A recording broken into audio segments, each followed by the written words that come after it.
الأخ حارث الشريقي في زيارة إلى متحف الملكة أروى في مدينة جبلة.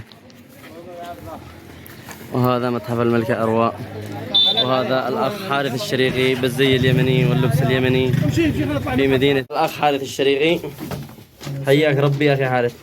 أهلا وسهلا إياد، حياك الله حبيبي أنت والعاقل. جميلة وممتعة، وأنت تشوف تاريخ اليمن العظيم في مدينة جبلة.